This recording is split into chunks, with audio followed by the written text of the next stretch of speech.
UFC Vegas 104. This is the weigh-in recap show, full card predictions, and the betting breakdown. I'm looking forward to talking about each of the matchups on this card after seeing the fighters on the scales. So make sure you guys smash the likes. If you're new, subscribe. Turn the post notifications on and make sure you share the video as well. And also note, I will be live for the entire UFC Vegas 104 fight card Saturday, 4 p.m. Eastern time, kind of an early start. Make sure you guys tune into the live stream. And let's get into the first fight on it. The ladies are going after it. It's Yuneisy Duben versus Carli Judice. I actually think this is a pretty good women's fight. I've been picking Yuneisy Duben all week. I was very excited to see her weigh in and, kind of get a check for the level of physicality she's bringing to the table. I'll bring up the scales in a minute, but I'll just spoil it now. She looks in a lot better shape than she did on Contender Series. She's a powerful girl. She's got some heavy hands, long-time martial arts background with a good striking flow. Judice, I'll give her some credit, though. High output, pretty decent southpaw stance, good volume, striking onslaught. But I feel as though Duben's got the stinging power that could do some serious damage. And even if it's not to get a KO, I think the power differential could, at the very least, slow some things down. And Judice will be a little more reluctant, right, at throwing multi-shot combinations because she gets hit hard by Duben, who seems to have the God-given gift of power. Seems to just have a strong center of gravity and legit heavy hands. Both girls are developing prospects. Duben 6-0, Judice 3-2. It's crazy to see how wide the odds are. And, you would have thought maybe throughout the week things would have moved in a little bit closer, right? But still, Duben's a good size favorite. We'll look at the scales real quick before I jump to the odds. Judice looks decent. Kind of looks like a knockoff Holly Holm. I've said it before. I'll say it again. She's all right, though. I mean, her fight against Cachoeira was awesome on Contender. Fought Gabriela Hernandez to a decision, and she got hurt a couple times early, but overall, not a bad performance. It's just, I'm just not sold on her because, the quality of those losses, it's not like those girls are hyper elite. She's still 0-2 at, the high level, right? Even though she got signed to the UFC off an L on Contender. This Duben, she looks in amazing shape. Look at Duben's stomach. Duben looks cut up for this fight, seems more dialed in than ever before. I think this is a new look Yuneisy Duben. She's already showed promise, and I think she's training more proper than ever. I think she can take home a decision. I feel like a lot of people were in that KO or bust mentality for her, but just because normally she's a finisher doesn't mean she doesn't have the gas tank to go long. And I think physicality-wise, I see her as stronger. You see Judice more on the skinnier side. And it's not like Judice is skinny ripped with the delts on her. She doesn't really have much muscle on her frame. So I think in the grappling entanglements, I just favor Duben off pure physicality. And then power striking flow favor Duben. Volume probably favors Judice a bit. But she's fighting a girl that hits hard. And I wonder how that changes things. I'm going to say Duben takes home a win. I think it could be a unanimous decision, man. It's ladies' fights, but it could end up getting a KO with the power she showed against Shannon Clark with the scintillating KO. But Duben looks cut. Duben looks great. Duben looks really nice, and I'm shocked by it, right? She kind of had more of that thick girl torta type look. Now she's coming in looking lean, looking quality. Looks like a damn ring girl out there. So respect to Duben, dialing the fuck in. Plus 305 for Duben, Carli Judice at minus 405. And then looking towards the side of over 2.5, minus 170.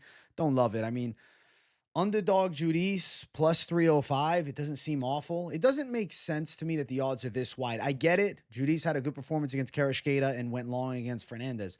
But she's 3-2 as a pro. She got less experience. Yeah, she's got 2 fights on, a higher level. But Duben's got a win on Contender Series. Judice didn't even win on the show. So I'm going to say that Duben could be a lot better than people are even anticipating because the power she showcased against Clark, say what you want about Clark's lack of defense, it's impressive as fuck. Plus 750 for a big KO. Let's see if she really got the heavy hands. I'll say Duben wins the fight. I think that she's being overlooked. I see it as definitely more 50-50 than a minus, 400 favorite for Judice, who's 3-2. I don't think a 3-2 fighter should be the favorite against anybody. And if this fight was happening outside of the UFC, I would assume that Duben would be the favorite because her win against Clark was the LFA champ at the time, right? So, like, let's say this fight was an LFA main event, Duben, the LFA champion, and then Judice, 2 losses in a row coming in. I'm sure she's an underdog, but it's just because it's in the UFC. She's not very weird, right? The odds are a little strange. I'm going to say Duben pulls through. Don't underestimate her. I'm going to pick her here. Giving up a little height and reach, but I do believe she'll be able to close distance. I don't think Judice is fantastic at maintaining range. Like I said, more of a volume strike and flow, but in that yellow zone, right? More the mid-range. And I think Duben can win the close range battles and the mid-range battles. And I doubt Judice is keeping her at bay for the entire fight and picking her apart from distance. I don't see it. So Duben for the W. Let's keep running. Next fight on the card, Josiane Nunes versus Priscilla Cachoeira. Now, I've been picking Josiane Nunes throughout the week, but, Priscilla Cachoeira just feels like a fucking meme. She's got a kind of chaotic striking flow, an unorthodox style. You do got to watch out for her wild shots. I mean, it's not like she hasn't knocked girls out. She knocked out Lipski. The fight before the Lipski fight was awful, though. She barely got past Ji-Yoon Kim 3 years ago. And then last 2 fights are against girls with more grappling-heavy attacks, Jazz Davicius and Maverick, so different matchup. Nunes is going to strike with Cachoeira. I think she's a little more clean and proficient with her striking technique. Does have that Muay Thai-esque style, kind of Brazilian Muay Thai with good forward pressure. I feel like she's got, I don't know, a decent ability to close the gap, and I don't think Cachoeira can keep her at range, even though, actually fucking Nunes longer arms, but Judice, I'm thinking of the last fight, but Cachoeira, a fair amount taller by 5 inches, though. I think Nunes can catch her with shots over the top, win some key combinations in close, but I do think in the exchanges, Cachoeira will land shots. I just ultimately feel like, I don't know, man, she's not that great. Could she eke out a split decision? Maybe. Is Nunes a great bet? Probably not. But as far as picking a fight, I see Nunes as the girl with a more trending upside potential. I see Nunes as the better technical fighter. And I'm going to pick Nunes to win by a decision. She's gone 3 rounds, numerous times before, and her pressure onslaught's pretty good. And I think she can catch Cachoeira with some cleaner punches. But Cachoeira is a fucking meme. I'm telling you, look at the hair. Fucking samurai look over here. Holy shit. Kind of like a female Yiri Prohashka. And she looks jacked at 135. Holy shit. Cachoeira looks like she's on that Vitor Belfort stack or a little TRT in the mix. Josiane Nunes. She just looks fucking like Josiane Nunes does. Short, shaved head. You squint. I don't know, man. It might be an obscure Brazilian male fighter, to be honest. Looks kind of like, a blend of like André Lima and, the Charles Oliveira nose. I got no idea where I'm going with that. But you see what I'm saying, though. You do see what I'm saying. But I think that Nunes can win the battle. Cachoeira looks like a menace to society, though. Nunes is intense, bro. Just one of those strong Brazilian girls with decent technicality, whereas Cachoeira is kind of more of a reckless brawler. It's fun to watch, but she just lacks technique, and I'll favor the technical side, even though I don't think Nunes is a crafty technician per se. Time she reaches with her overhands, I think she can land some of those on the taller Cachoeira. So I'm going to say Nunes. Judges scorecards, 29-28, maybe 30-27. It's minus 183 for Nunes. Cachoeira at plus 158. Let's see. Over 2.5, minus 209. Probably goes over 2.5. Nunes by a decision. Let's see. Plus 120 for Nunes on the judges' scorecard. So line movement, not much of it. Cachoeira still an underdog. Nunes still a moderate favorite. I'll say Nunes takes it home on the judge's decision. Actually, let's see, though. What's the spread for Cachoeira? What is the spread? Because I think she can take a round.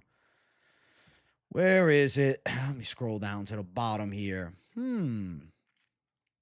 Damn, it's minus 165. They're kind of like, we're not going to give you much on it. She probably could eke out a round, but in some world where she gets fucking 30-27, you're going to be kicking yourself. So the pick will be Nunes. I'll say she wins the decision. A little bit of a light chalk favorite, slight favorite, not crazy, but somewhat. Cachoeira, scrappy girl, but lacks technical skill. You watch that Ji-Yoon Kim fight, you'll remember what I'm talking about, okay? I'll say Nunes pulls through. So Nunes is going to be the pick.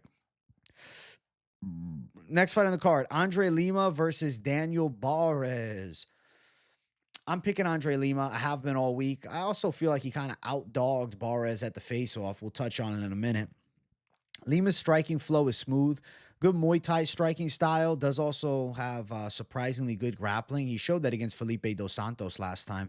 Was impressed with the takedown ability and the control skill set. He's also 10 years younger than Daniel Barez. Barez is slick, though. He's a slick Spaniard.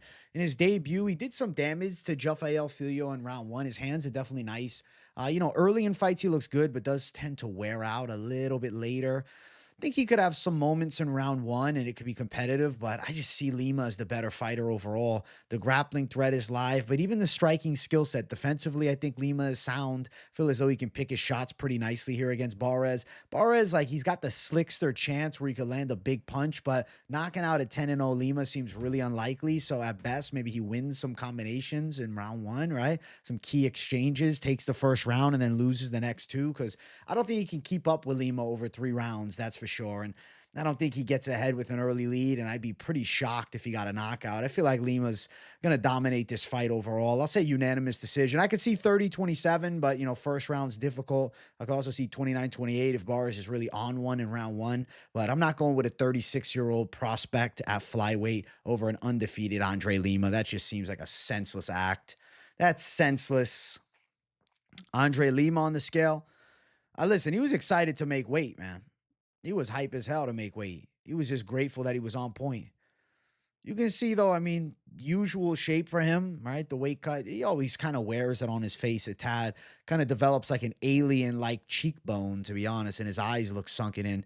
Kind of skeleton-like he's on the verge of fucking becoming a walking dead or something. But overall, I think Lima still wins the fight. Barez, it looks like he's having too much fun, man.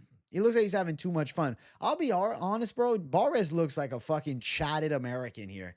He looks like an absolute chatted American. If you put Barez at 6'3" with this fucking same look, the dude is the essence of a fucking Chad, bro.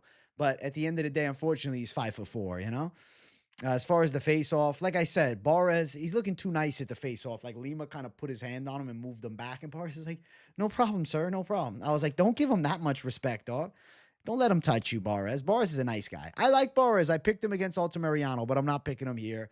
It's going to be a W for Lima. Unanimous decision. You know it. I know it. We know it. He's undefeated in the UFC. Looking better each fight. Did well against Dos Santos last time. Barez, win over Altamirano is fine, but doesn't tell me he's winning this one. Minus 410 for Lima to plus 340 for Barez, and over 2.5 minus 200. I'm going to say Lima on the judges' scorecards. That's the official call. Lima decision. Minus 120 is not great, but Lima probably gets it done in the decision. If you think Barez takes a first round on one judge's scorecard, you can get plus 100 for that spread if you got a shot. But, I'm going to say Lima takes home a unanimous decision win. Wins some key exchanges, controls the range, kind of controls the pace and tempo of the entire fight. And then I could see if things do get any bit testy on the feet, him putting Barez on his ass. So Lima for the W. Takedown threat, also a factor. Let's keep running. Next fight on the card, we got Sam Hughes versus Stephanie Luciano. Really good ladies fight. I have been picking Stephanie Luciano throughout the week, but, Sam Hughes is a fucking workhorse. She's a tough girl that always shows up, right? Sam Hughes is coming as an underdog each and every time she fights, and she's a good scrapper for sure. She's got nice pressure. She's in good shape. Decent low combinations in close range. Doesn't have big power, but has a lot of grit and volume into her striking flow. Wrestling game is okay, but not great. On the opposite side, Luciano is a pretty slick striker. I feel like she's a talented girl, man. I think she could light up Hughes on the feet. She's just so superior from a technicality standpoint. She's also quite tactical and precise with her striking flow, and I could see her landing some key shots on the feet. I don't rate Sam Hughes' wrestling all that high, and I think Luciano will be able to stop takedown attempts coming her way. I could see Hughes trying to tie up and back this thing up against the cage, but Luciano with pretty good speed, avoiding a lot of those clinch transition attempts. And I think Luciano can land key significant strikes and stay moving on her, keeping the lateral movement going, picking her shots, winning some key exchanges, like I said, in closer range too. Luciano just a bit slicker. Hughes not a heavy puncher, right? So she can outdog girls, but Luciano showcased a good gas tank. Even her draw here against Alencar, she destroyed her in the third round. Her gas tank looked sensational. Grappling looked a lot better in their rematch, and she dominated that fight. And Alencar, jiu-jitsu champion, say what you want about Alencar, higher level of grappling capacity definitely than Sam Hughes, I believe. I'm going to say that Luciano on the judges' scorecards kind of seems like the money read in this one. Could be 29-28. Sam Hughes looks ripped. Look at Sam Hughes' physique, man. Sam Hughes is absolutely in fabulous shape. She's dialed the fuck in, shredded six-pack, and ready to rock and roll. On the opposite side, we got Luciano. She looks good. She looks like Luciano does. She's a little bit on the skinnier side, but, her striking flow is that skinnier build. Sam Hughes could be stronger on the inside, but I do think Luciano's got the takedown defense ability. Kind of rubs at her stomach. That was funny. She's like, yo, I got the abs, yo. She looks decent. Not as ripped as Sam, though. Just you don't have as noticeable abdominal muscles. And there's the face-off between the two. It's like the face of a model in Luciano, to be honest, versus Sam Hughes. This is legendary status here, right? Sam Hughes kind of looks like something from the Muppets, in my opinion. Well, no, it was from, what was it? Dracula from fucking Sesame Street as a kid? That's the vibe I get. The Ankalai of Schnoz, you know what I'm saying? But Sam Hughes is a tough girl, man. All jokes aside, she can scrap. But I think Luciano's just better technically, and wasn't overly enthused with Sam Hughes by split decision in her last fight against Dudakova, who's kind of Dudukova. Minus 220 for Luciano. I'll pick her to win. Hughes plus 185. Yeah, I'll pick Luciano to pull through. Oops. Where's Luciano? Over 2.5, minus 600. Luciano decision, minus 195, minus 165 at best. There's not much to be made here. At the end of the day, it's a prediction. Sam Hughes, if she makes it close, look at the spread. Minus 205. They telling you, go fuck yourself with that one. I'll pick Luciano.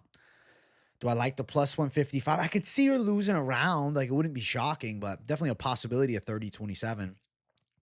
Moneyline side, minus 220. Second UFC fight versus Journeywoman. I'm going to favor the talented prospect. I think it's time. Hughes has been win-loss, win-loss, win-loss for a while, and I don't know, man. I just feel like she's due for a loss. Win over Amarim, right? Good grappler, but gassed herself in round one. Lost to Haruki, who there's comparisons to be made for Luciano. Split decision over Dudakova, who then got crushed by Fatima Klein in the fight after the fact. Lost to Pierre Rodriguez, who's okay. Win over Elise Reed, who's not very good. Yeah, it's Luciano for the W. Next fight on the card, Josias Musasa versus Carlos Vera. Now, the pick has been Josias Musasa, but wow, these odds are just crazy to me. I don't think that he should be this big of a favorite. I mean, Carlos Vera is still a 15-fight veteran. He fought on The Ultimate Fighter. He lost to Brad Katona. He then fought in the UFC, lost to Rinya Nakamura. He trains with Ryan Hall, so he is a little too comfortable from bottom position. It's not really an aspect of fighters' games that I like these days because they lose a lot of time, right, being on their back like that. And, there's still submissions from bottom that happens. I mean, we saw it with Bajo Mendez. We saw it even Bruno Ferreira pulling something like that off. But, like, at the end of the day, usually a lot of the submissions that you see, right, you're taking the back, grabbing a rear naked, guillotine, arm triangle, etc. Right? From the bottom, it's a little less common in this modern era. Now, Josias Musasa is a freak athlete. He's a very raw talent, though, but he's a freak athlete. He's explosive. He's powerful. Definitely has good pressure. Definitely has a good gas tank. On the opposite end, Vera, longer time doing martial arts by a good amount. I mean, he's 11 years older. Does have some tricky jiu-jitsu, does have some decent taekwondo. He's got a kickboxing background, but kicks are more his specialty. Musasa, way better hands, and I feel like the takedown defense holds up. I don't rate Vera as a high-level wrestler. I expect Vera to try and even pull guard at some point or maybe even go for a leg entanglement. But overall, I'll say it's a losing strategy against Musasa. Now, to be fair, Musasa was half a pound over, and then he re-weighed in the back, and he ended up making weight. So look at him there, shredded to the fucking gills. Holy shit. Dude looks in phenomenal shape. Carlos Vera, I said this during the live stream yesterday. I said, Carlos Vera looks like your uncle that hits the gym, 4 to 5 days a week. He's still in good shape, but like, dog, he looks like he's taking on a freak athlete in this one. He's the smaller guy, too. Favor Musasa, but I respect Vera. He's awkward. Musasa has not shown high level skills, but the fact that he showed some wrestling defense against Tanzilovi, the fact that I feel like he's got a good gas tank and he hits hard, Carlos Vera could be in trouble on the feet. Plus 600 for Vera, minus 900 for Musasa. The pick for me is going to be Musasa. Now, ultimately, there's not much you can do as far as parlays. Over 1.5, minus 160. I do think there's a possibility it goes over 1.5, though Musasa hits hard. Vera's veteran savviness can keep him in this fight, and I think he can go the full 3. Musasa on the judges' scorecards, plus 200. I think that's a possibility, but the KO is the most expected outcome at minus 145. Vera, not easy to put away, though. When's the last time he was knocked out? Never knocked out. Does have 2 submission losses, but never KO'd before. Musasa by sub would be insane, but it's plus 2,000. Does he even have a sub? Yeah, no submission wins, 7 knockouts, 1 decision. The jiu-jitsu skill set is questionable. The jiu-jitsu skill set is questionable. Vera plus 210 for the spread, just out of curiosity. He's a big underdog, but I'm not telling you to go play it. I believe Musasa wins, right? When I did my pick for this fight, it was without looking at the odds, and I anticipated that Musasa would be a 2-1 favorite. He's extremely overpriced at 9-1, but it doesn't mean he isn't going to win. I'll pick him here. I think he beats Carlos Vera, probably a unanimous decision. Knockout is better, but Vera's durable, so maybe you find the value with that over 1.5. That might be your play because, you're around minus 160 for it. Maybe you're throwing in a parlay. Maybe you're looking for an over money line.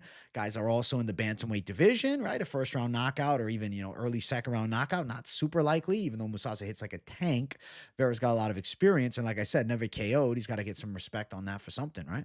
Musasa for the W, though.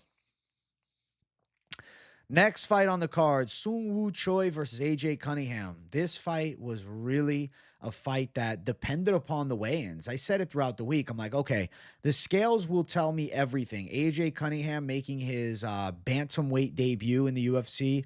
Fought as a bantamweight as an amateur, but that's a long time ago.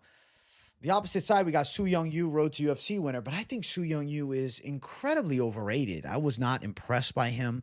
Overrated wrestler, has okay takedowns, but at times he ends up on bottom. I really don't think he's all that. On the opposite front, I got Cunningham, who's the essence of a gritty fighter, trains at Factory X Muay Thai now, also is coaching grappling classes there. So I do trust that the jiu-jitsu skill set on AJ Cunningham is pretty smooth. Does have a little bit of like a slow rear hand that'll throw. He doesn't bring it back to his face at hyper speed, but it's not the end of the world.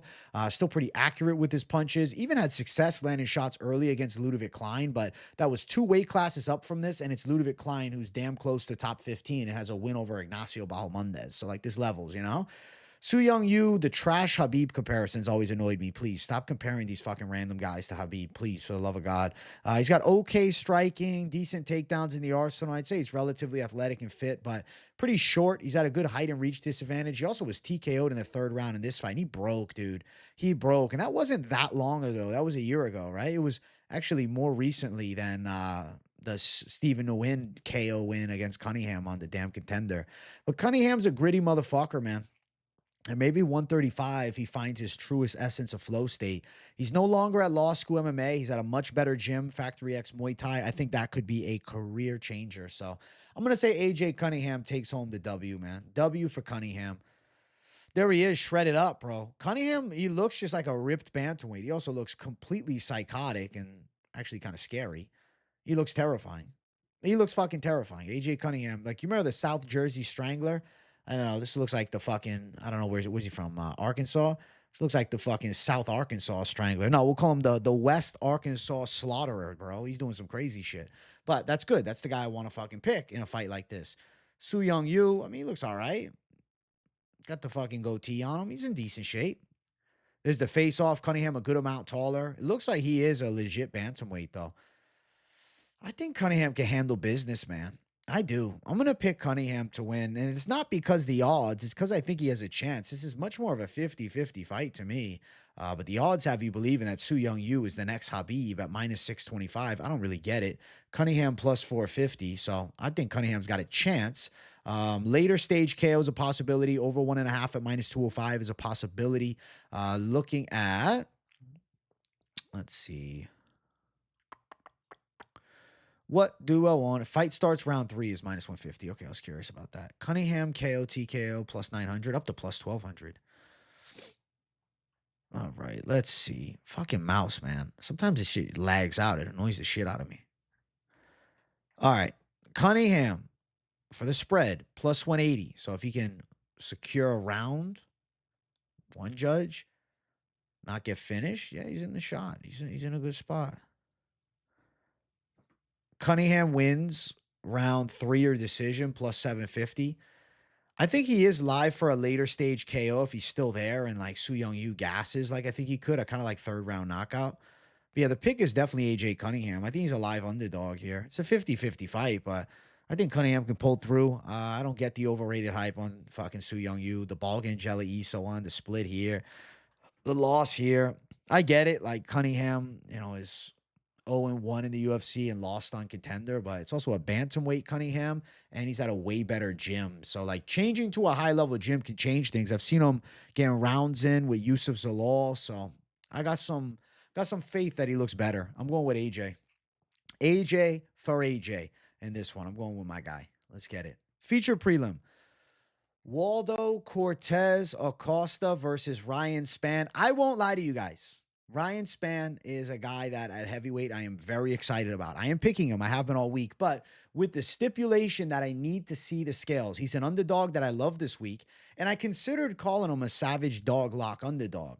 But because I hadn't seen the build at heavyweight, I felt as though it would be slightly too much reliance on blind faith. So I needed evidence. But overall, I like the explosive striking of Spann. I think Waldo's boxing is heavily overrated. Yes, it's decent at heavyweight, but these guys tend to be extremely slow. Normally, Waldo's faster. There's going to be a speed advantage for Ryan Spann, a grappling advantage for Ryan Spann, and I think an explosiveness advantage.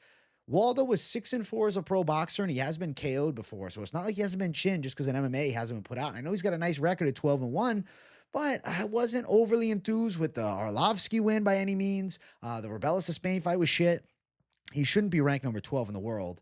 Like, Despain lost his next fight in a similar fashion against Austin Lane, and now this is the number 12 guy at heavyweight. I just don't believe that. Lucas Dreshki KO was nice, though. Marcos Rogero de Lima chopped up his legs and beat him up. I think Ryan Spann could be explosive, land some deathly shots, and a heavyweight Ryan Spann could get this on point because the mental side seems to be a side that Ryan Spann numerous times has struggled with. He has great performances, certainly, and then he has shit performances, very like hot and cold. But last time he made easy work of OSP. I think heavyweight Ryan Spann at 249, this is a good look for him. And you'll see when they face off, like Ryan Spann looks pretty good for heavyweight. Like a lot of people expecting him to be the ultimate blob. I think that this picture is even doing him a little injustice, but like you can see the growth of the trap muscles. You can see the thickness of the arms and shoulders. Like, yes, he has put on some body fat, but he has definitely put on a few pounds of muscle as well. And I will anticipate not having to cut weight. Ryan Spann could be more dangerous than ever before. And on top of that, I think he could carry even more power at heavyweight. And then we got where's Waldo Cortes-Acosta. He just looks like an angry bulldog sometimes. That's the vibe of Waldo. There's the face off. Dude, I think Spann can clap Waldo. Waldo's so fucking overrated, man. And I've been a Waldo believer in fights. It's not like I've never picked him. No, numerous times I have. It's just he gets sloppy with his hands. I've seen him lose in boxing. Like, he's not really all that. He's 12-1, but dude, Rogerio de Lima fucked him up. He beat his ass. He was getting his legs chopped up by Jared Vandera. It's like, yeah, it's a while ago, but how much better is he since then? Or have the matchup's just been more favorable? You get what I'm saying? Give me Ryan Spann. I think he can get a submission if Waldo tries and wrestles. I think that Spann could land a big shot on the feet. I think Spann might look to go to the well with those kicks. When Spann's on one, he can land takedowns too. And I don't know, man. I know Waldo had a little bit of difficulty on the regional scene with Peter Griffin Peterson shooting takedowns on him. Ultimately, he ended up winning that fight by TKO, but it's not like it was an easy fight for him. I'm going to say Superman Spann for the W. I'm going Superman. I like the weigh-in. Plus 145. I'll go with the underdog. Minus 170 for where's Waldo. Then looking at over 1.5 is minus 180. Interesting. What's submission? Spann by submission is plus 400. It's like they almost know it might be coming. KO plus 500. If it was plus 1,000, I'd be like, dog, submission call. But nah, plus 400 don't excite me. I like the money line, dude. I like the money line. Spann plus 150. That looks fabulous. That's a better call, right? Just touching that straight money line side instead of chasing a prop. I think inside distance is very live for him. I think that, what is the inside distance? Fuck, man, I keep switching pages. Inside distance for Spann, where is it? Plus 200. I could see inside distance. Superman looked good, man. He looked more like Superman. Hopefully he shows up like it. Sometimes we get Ryan. Other times we get Superman. I got a feeling that we're getting Superman Spann for UFC Vegas 104. Heavyweight Spann is like reinvigorated. And I think he can look pretty good. I'm excited as fuck for Ryan Spann. Let's go. Next fight on the card, it brings us to our main card opener, which I think is, in essence, a squash match. Make sure you guys also smash the like button. If you're new, subscribe to the channel. This right here is a one-sided ass-whooping waiting to happen. Like, what are we talking about? Kevin Vallejos and Seung Choi. Recognize a setup fight when you have one. Kevin Vallejos seems to have extremely high caliber potential. He's got nasty boxing combinations. He's got good slickness with his hands. He's got good rhythm from inside range. Also, like a good ability to move in and out of range. Now, he is giving up a lot of reach. 6.5-inch reach advantage favors Seung Choi. But you know, though Choi has the reach, he's not great at using it. Doesn't really have a blistering jab. Doesn't really manage distance well. Is very hittable with shots over the top. A lot of losses as of recent. Was knocked out viciously against Steve Garcia last time. He likes to sit and brawl way too often. I think it's a big mistake that he tends to make. Before that, I mean, a Jarno Aaron's win is Mike Trezano knocked him out 2 years ago. He had a close fight with Holobaugh. He could have won. It was competitive. Bruce Leroy subbed him, but he did drop Bruce Leroy early. That was 3+ years ago. Kevin Vallejos' lone loss is Gene Silva, and he seems to have really high potential. He was supposed to beat Gene Silva. A lot of people felt Vallejos would win. I thought he was going to be that guy. So the skill set that he has showcased for a while has been high level. He's only 23. I think he's kind of got the perfect debut. He's got a guy in Seung Choi that's chinny, that has a low fight IQ, hasn't shown much evolution, is 11-7 as a pro, very much a 50-50 fighter. And I think Kevin Vallejos absolutely has his way with Seung Choi. And I think this fight ends in a violent knockout. Vallejos looks in great shape. He's excited as hell for the debut. I don't blame him. Got a big chance as well on the main card. Then we got Seung Choi coming in with the tan. He looks shredded for sure, but Choi just don't got it, man. He just doesn't. He just doesn't. Something with Choi he just don't got. Maybe it's the fucking terrible bowl haircut, bro, that he's still in like a 1980s kung fu movie or something like that. Just shave his head, for God's sake. Kevin Vallejos is ready to beat his ass, man. Yeah, Vallejos is going to dust him. Look at that skinny neck, bro. Look at that small trap. Vallejos, KO. Probably round 1, but under 1.5 is nice. We'll talk about the odds in a moment because you really can't money line Vallejos. He's minus 550, which is a very fat line. And then on the opposite side, Choi, he's sitting around plus 400 as the underdog. I think this fight's going under a round and a half at plus 120. I'll favor the under as opposed to the over. I think Vallejos comes out with big shots and can land some massive ones and put Choi away. I don't know about Choi surviving, man.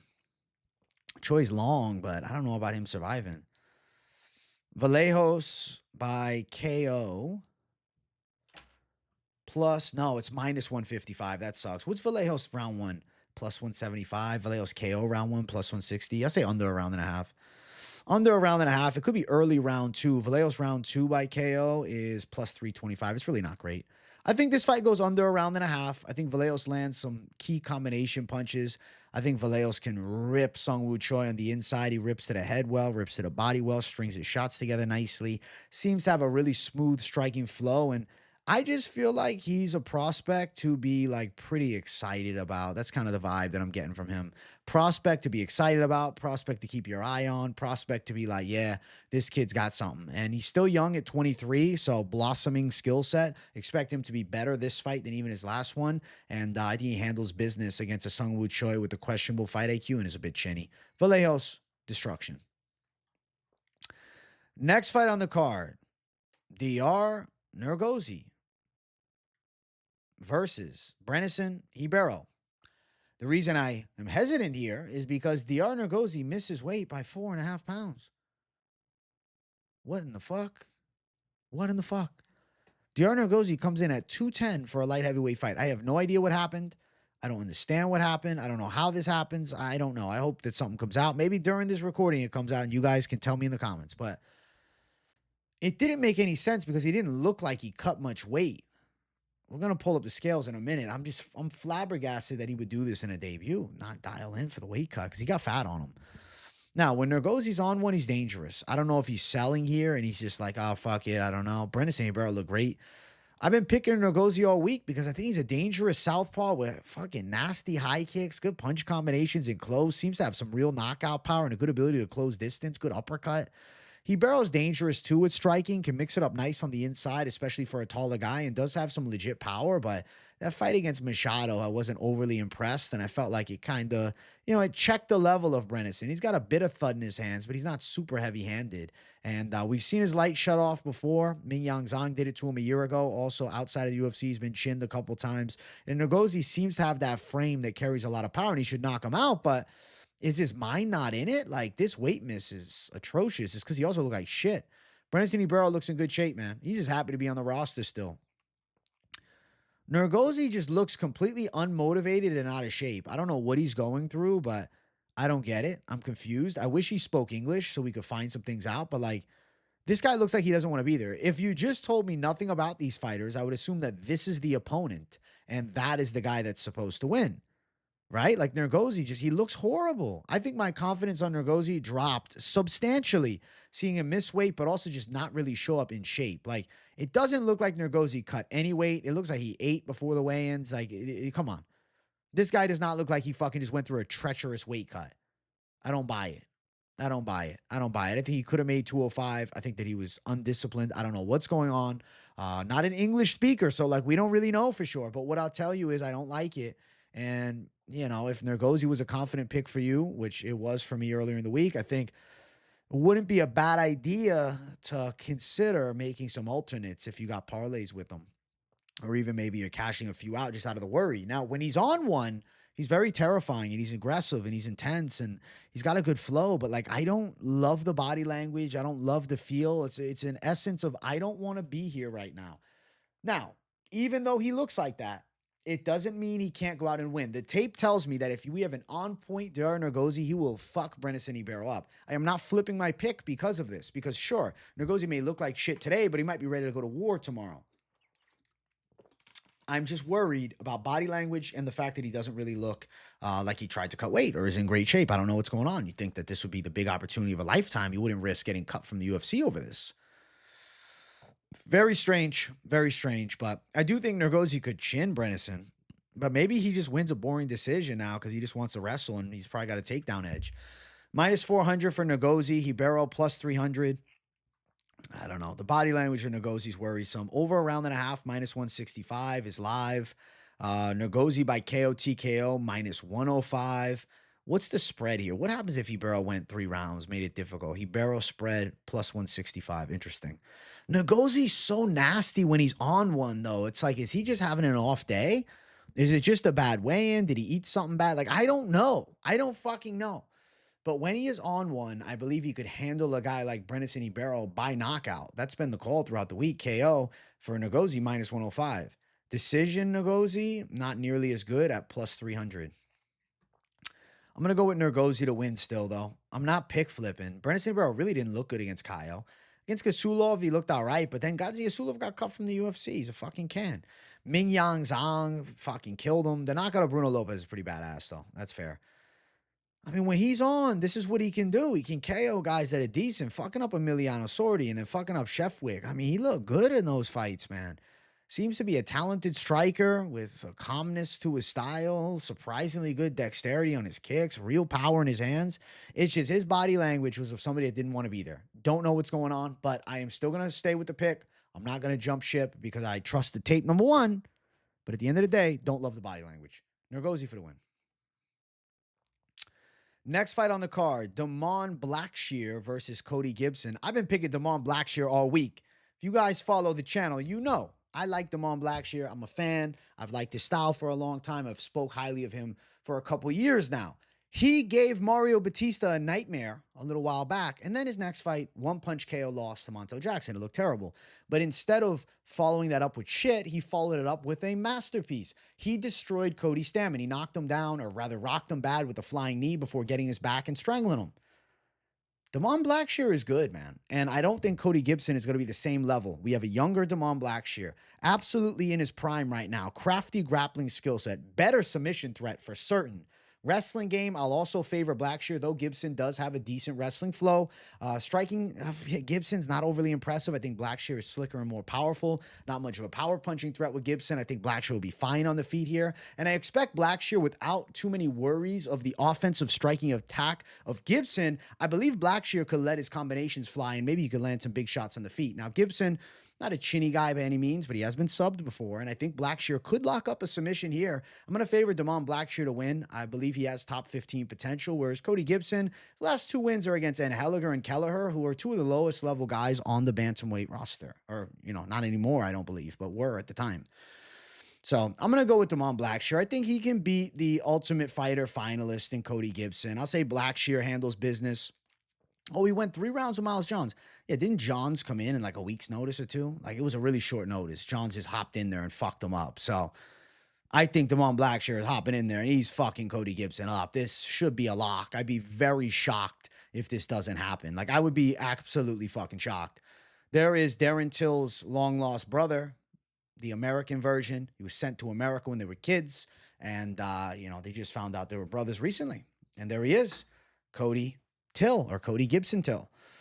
Yeah, he looks goofy as hell, but that's Cody Gibson. The teeth are popping out. He looks British as hell right there with this. I'll be honest, if you didn't know his name, or honestly, if you knew his name, but you didn't know where he was from, you tell he's a straight Brit, dude. Then we got Damon shredded motherfucker Blackshear. Holy shit. Great shape, but his face looks sucked in, though. There's the face off. Blackshear's always very calm at the weigh-ins. He's a very respectable martial artist. I'm going to say Blackshear shows up on point and he's live to win. I believe there is a possibility of submission because of the threat in his game and the potential willingness to wrestle for Gibson. Blackshear is a chalky favorite at minus 430, which, it is wide, but it is what it is. Over 2.5 is minus 200. On the side of Blackshear to win by submission is plus 275. Blackshear by decision, minus 105. I am picking Blackshear, as many of you probably are. Blackshear, the minus 3.5, minus 165. He really fucks him up. Gibson plus 125. I don't know, man. I have a hard time saying Gibson gets around here. I feel like Blackshear, it's either a unanimous decision or it's a submission. I think that finish is very probable because when Blackshear is on, he is super dangerous, and I think he's only getting better and better with each and every fight that passes. So I'm going to favor Damon Blackshear to handle business against Cody Gibson with relative ease. And confident pick for sure. Next fight on the card, Alexander Hernandez versus Kurt Holobaugh. Kurt Holobaugh, savage, dog, lock. Yes, I'm going with Kurt Holobaugh. He is a favorite underdog on this card. I like his chances a lot against Hernandez. I don't rate Hernandez very high. At the end of the day, he's a guy that's been proven to get outworked by certain types of opposition that have relentless pressure attacks and kind of sickening, savage mentalities, as similar to what we see on the side of Holobaugh. Holobaugh's a good boxing and close, nasty on the inside, dirty boxing, tight and close, big punches, consistent pressure, doesn't wilt, doesn't back away. Alexander Hernandez in round 3 does start to wilt. We see him move away. We see him sort of slow down. I mean, against Austin Hubbard, he was getting pieced up in the 3rd round. And listen, I'm not trying to use MMA math, but Holobaugh did fuck Hubbard up. So there is a difference between the two. Tricky jiu-jitsu of Holobaugh as well, underrated on the ground. A lot of people are writing his grappling skills off because Trey Ogden kind of grapple fucked him, but I think Trey Ogden's kind of a beast, especially, at this level. Ogden's a bit of a jump. I think he would handle Hernandez too. I like the chances for Holobaugh to win a gritty back-and-forth fight and outdog Hernandez on a competitive decision. I'm sure Hernandez has some moments earlier in the fight, but I think as the fight wears on, Holobaugh will have more success. I expect him to bust Hernandez up, land big punches. We'll notice Hernandez in the 2nd round begins to wilt a bit as big shots are landing for Holobaugh and consistent pressure from Holobaugh. He could potentially knock him out in the 3rd round if Hernandez is trying to sit in there and bang, but normally he's relatively durable, and I could see Hernandez also losing on the cards, but I do expect him to get touched up with some big punches and Holobaugh relentless till the final bell. He might be 38, but what I like about a 38-year-old like him is he's fighting about every 6 months, which is a good recipe for somebody, in the later stage of their 30s to stay sharp. And I think Holobaugh is still a sharp blade, and I think in a war he can beat Hernandez. I can't really see Hernandez just technically out kickboxing him for 3 rounds, especially in the smaller cage at the apex. I expect Holobaugh to be able to back him up and then find range at certain points. Definitely More dangerous guy on the inside, Holobaugh. Hernandez, better kicker from long range. In that middle range, punching range, though, I would say Holobaugh hits harder, a little nastier as well. And I think he can outwork Hernandez. I won't be surprised if Hernandez looks to wrestle, but I think Holobaugh's grappling defense will look quite good here. If he is taken down, I think he can threaten with submissions, or at the very least threaten with get-ups. And I do think maybe counter submissions, even on the takedown attempts from Hernandez, could be a factor. And I think Holobaugh may even surprise people with some takedowns in this fight too. So I'm going to say Kurt Holobaugh to take it home. I see him winning this thing, and I think he's a very live underdog. Now, I was excited to see the scales because, I want to make sure my guy's in shape. Holobaugh looks shredded. He said he's got a great camp. He's still looking at the top 15, so you got to respect the 38-year-old's mentality. He's an absolute fucking dog. And then on the opposite side, we got Hernandez, who actually looks in quite good shape. Respect to Hernandez. He looks shredded up for this fight. Hernandez is goofy, man. He's a goofy guy. Hernandez is just like a very chill frat bro vibe. And then we got Holobaugh staring into his soul. A little bit taller as Holobaugh. Stature-wise, I'd say Hernandez has like the thicker torso, but, it's not too much of a concern. You see the lats here. He kind of looks like a Ninja Turtle from the side here. I think Holobaugh wins a gritty back and forth fight. He's one of those OGs that can still mix it up. We saw Hernandez fucked up and lose to guys like Bill Algeo and Damon Jackson, albeit it was at 145 pounds, but still he's been outworked against high work rate fighters before. Holobaugh is a high work rate fighter with a really good gas tank, and I have to favor the high work rate fighter against a guy like Hernandez that, does tend to struggle with the high pace savages. As far as the odds, give me the underdog, plus 180. I think Holobaugh's got more than a chance to win, and I believe he's being slept on here. Hernandez, minus 210 is a slight favorite. Fight is live to go over 2.5 at minus 180. Let's see. Decision for Holobaugh is plus 500. KO for Holobaugh, upwards of plus 600. Could be more of a volume accumulation later stage KO, but I do strongly favor, hard-fought decision win. The spread on Holobaugh, maybe you don't want to touch the money line, but you're like, I think he's going to give him a tough fight. Maybe you're like, I don't know. You feel kind of 50-50. Well, you can still cash. Minus 145 for the spread on Holobaugh. If you're looking at the Savage Dog Lock, and you've been seeing, I've been calling some great underdogs like the past 4 weeks, the Savage Dog Lock been on point. And, and you can look at those fights, say, okay, well, certain ones, the underdog calls at the very least, they're in competitive fights. So then maybe you're thinking the spread at worst if you don't like the plus money. So kind of a bet for everybody in this one. I'm saying Holobaugh takes it home, though. Savage Dog Lock down the center. The money line is a Savage Dog Lock side.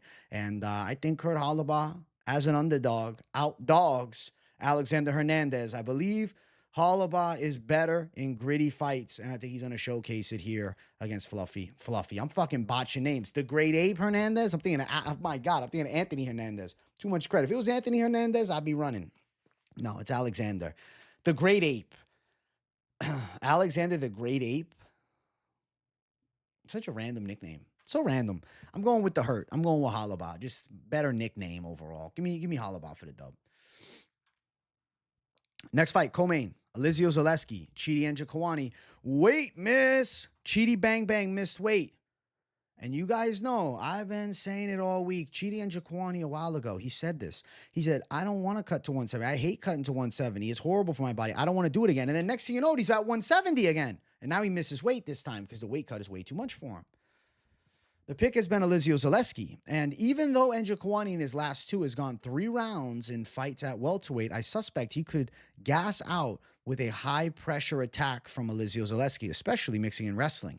If you look at Njokuani's last 3 fights, he was the guy who was able to dictate the pace of those fights, whereas Elizio Zaleski is kind of an all-gas, no-breaks type of fighter. Does not get tired, is in your face the entire time, has good moments even in some of his losses. Like you look at the Randy Brown fight, he had his back in the 2nd round. You look at the fight against Fakhretdinov, he's fucking him up in the 3rd round, and it ends up being a draw after losing the first 2.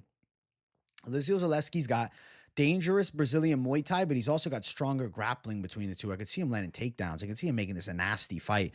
Njokuani, I like him way better at 185. He carries more power. He seems to be in better physical condition as well. I have to say, I normally like Chidi a lot, and he's a guy that in the past I have picked a shit ton. I'm an Njokuani fan, but at the end of the day, it's not about fanhood. It's about who's going to win the fighthood, bro. And I think Alizio Zaleski, with the potential for takedown threats here in the face of Njokuani at a higher pace, I think it's going to be hard for Njokuani to just pick shots and touch him up from range. I think a knockout is low likelihood. Zaleski is very durable. Add on top of it, Zaleski has a really good gas tank, and this fight takes place at 170, where I don't think Njokuani is optimized. I think he loses power as he comes down in weight. He's not as strong. He's not in as good a shape. I mean, he's plus 170 rather, but he weighed in pound and a quarter over the limit. And it looked like he tried to make that weight. It's not like he just missed weight. It was like, he didn't just lazily miss weight. He was trying. Zaleski looks like an absolute savage Brazilian Chad. He's a 38-year-old monster. The dude just doesn't age. Then you got Chidi. Chidi looks ripped and in shape, but I do think this is way too light for him. You see how sunken in his face is. Look closely at his eyes. Like, you can see that the dehydration is taking its toll.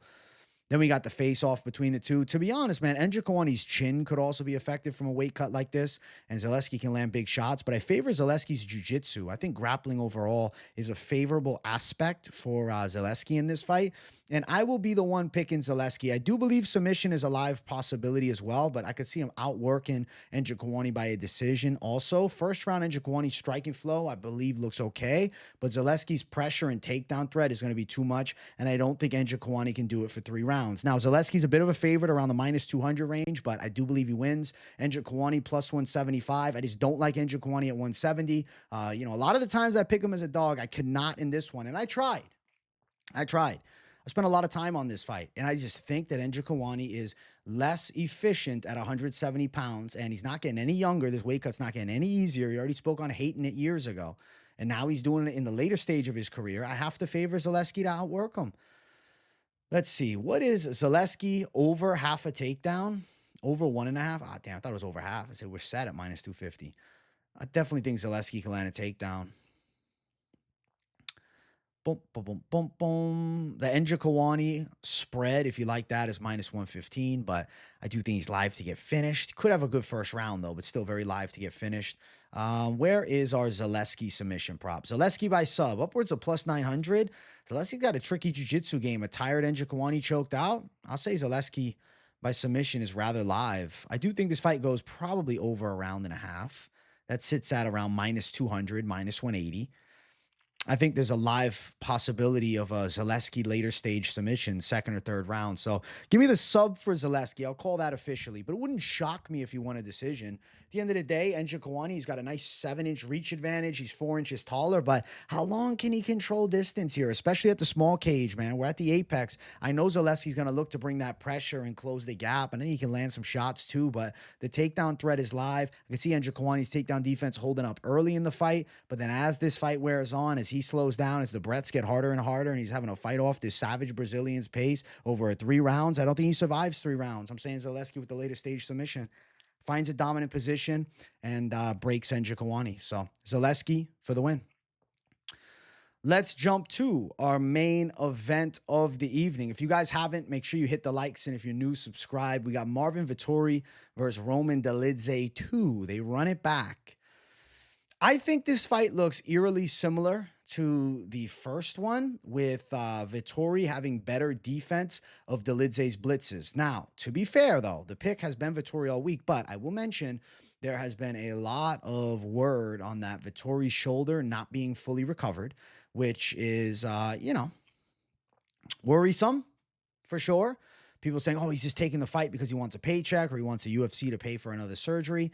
I don't know the case. I hope that's not the case. If you tell me it's a Vettori that shows up at 100%, I think over 5 rounds, he outworks a Roman Dolidze. Because say what you want about Vettori, the dude has a dynamite chin, and he's an absolute fucking stone, okay? He's very physically strong, and he is in very great shape. Now, Dolidze, a little bit of a wild man with his striking, kind of chaotic blitzes, and had success in their first fight. But I do believe Vettori was rather caught off guard by the offensive attack of Dolidze. I don't think he anticipated Dolidze to be that powerful with his shots and that aggressive with his pressure. And yes, Dolidze had success early in the fight, but there were still key combinations won in close range for Vettori. And I look at it over a 5-round fight, I favor Vettori more so. Now, in a 3-round fight, Dolidze would surely be live to take 2 out of the 3 rounds. I think he's live to win 2 out of the 5 rounds here. But I think overall, Vettori will do more and finish the fight stronger with takedown defense that's on point and deceptively good boxing from southpaw, especially in the closer range. I think he'll win some key combination exchanges punches. And I do think he'll beat a blistering Dolidze. Dolidze is very technically inefficient, but he's a powerhouse. He's a very explosive athlete. Not going to have the ability really to grapple heavily here. I think the takedown defense of Vettori is quite good. Not going to have the ability, I don't think, to knock Vettori out. He could catch him with big shots like he did last time, but Vettori eats punches, man. He's got a dynamite chin. And I'll say that the legendary Vettori chin holds up for all Italians around the world. And I'll say Marvin Vettori for the Italia. Mamma mia, we need a Vettori. Oi, Vittoria, Vittori. Now, let's look at the scales. Did the scales change anything? Dolidze looks in fucking great shape. I mean, he's on fire. He beat Kevin Holland. He beat Anthony Smith. But, you know, two guys that aren't Marvin Vettori, though. A lot of Dolidze picks, man. He's got a whole photo shoot. Then we got feisty Vettori. He looks like he's becoming an angry old Italian man. Still looks in pretty good physical condition. I don't know, man. I'm not going to believe that he's just taking this fight to get a quick check so he can fix that shoulder more so. I don't think Vettori's a guy trying to lose. I think he still has the visions of becoming the first Italian UFC champ. He's challenged for the belt once. There's a new champion. You know, I think Vettori, he could have a later stage run. I mean, he's 31, so he's still absolutely in his prime. He's the younger guy as opposed to Dolidze at 36. I think Vettori beats him again. Vettori not even looking in his eyes, just staring at his chest. If we have a healthy Vettori, or at least moderately healthy Vettori, I really do believe he could handle Roman Dolidze in this rematch and do something similar to what he did last time, but instead of 3 rounds to work, 5 rounds to work, which I favor Vettori. Minus 170 for Vettori. He hasn't fought since the Jared Cannonier loss, which is actually 1 fight removed from the Dolidze win. His last win was Dolidze. Plus 145 for Dolidze. I'm still favoring Vettori, though, guys. Over 4.5 live at minus 215. If you do believe it's going distance and you think Dolidze can have some moments, the spread on Dolidze, minus 200. That's shit. That's shit. Vettori by decision, plus 115. I feel like Vettori takes it 48-47, 49-46. I can see 4 out of the 5 rounds or 3 out of the 5 rounds, 1 for Vettori. I just strongly favor Vettori's ability to win key exchanges. His strong durability is a factor. I know he's coming off a layoff, though. He's been out for a while. What, a year and 8 months? That shoulder was fucked up. He had that fight against Brendan Allen canceled. I get it. I get it. But I don't know. Vettori could still be on one here. Could take him a round or 2 to warm up, and Dolidze could blitz him in those first 2 rounds, and I could see successful moments for Dolidze. But knowing that it's a 5-round fight, I wonder how Dolidze does. Is he calculated? Does he not blow his wad as much so as he tried to do in their first fight? Because then he's going to have to go 5 hard, and I don't know that he has a bad gas tank, but I could see that being a viable factor in the fight. Interesting, it's at the apex too. I could see Dolidze trying to clinch up and control against the cage. I could see Vettori fighting out of those positions. I see it as a relatively competitive fight, but I will favor the side of the Italian. I think Vettori gets his second win against Dolidze, and as much as people are saying he's just trying to pay off his shoulder injury, I don't know about that. No evidence on it. That's pure speculation and rumor. When I see the tape of both guys, I think Vettori's slightly better at boxing on the inside, more technically proficient, strong gas tank, good takedown defense. Dolidze doesn't have the takedown option in this fight, probably gets outstruck in a competitive manner here against Vettori, who's known for going 5 hard. I mean, listen, he dealt with some demonic kicks from Costa and was able to close that gap and still win, and that was up at light heavyweight. I see Vettori as the winner of this one as well. So the pick in the main event is going to be Marvin Vettori to take Dolidze out for a second time. I think he gets it on the judges' scorecards, but I understand hesitancy on that betting side. Slight favorite status and being out a year and 8 months, whereas Dolidze, 2 straight wins and even did okay in the later stages of his fight with Imavov, though he was badly dropped early in that fight. I'm still saying Vettori wins. It'd be sick if Vettori got a KO, but 2 knockouts out of his 19 wins, not really a knockout artist. I doubt he subs up Dolidze. But ultimately, Vettori on the judges' scorecard seems just about right here. So he's going to be the pick. Those are the predictions for UFC Vegas 104. But I'm not done yet. Okay, so parlays. The worrisome calls amongst these parlays are simple. Simple. Worrisome call is Nurgozhay. What if he doesn't show up? What if he's gone? So I did create some post-weigh-in parlays for you guys to eliminate him from some, but still bring you guys some thunder. Potentially, I know some of you guys might like Vallejos, Blackshear, and Lima. lining up those three chalky favorites, but at minus 122, I think there's a good chance it does come to fruition. If you want D-Gen calls, you put Holobaugh and Spann in as 2 dogs with Vallejos and Blackshear, 2 confident picks, plus 916. Obviously, you could just go Vallejos and Blackshear, but it's around minus 225, not great value.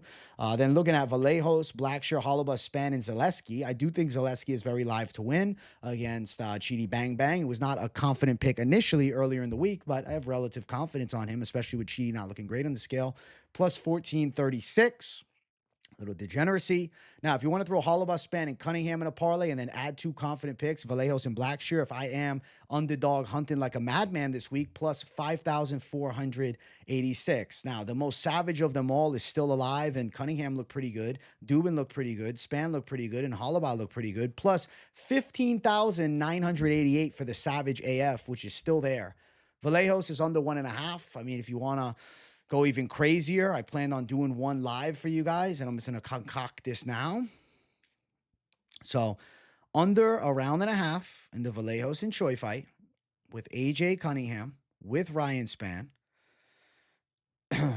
with Duben, and with Holobaugh, plus 33,048. So write that one down if you're really trying to be a degenerate.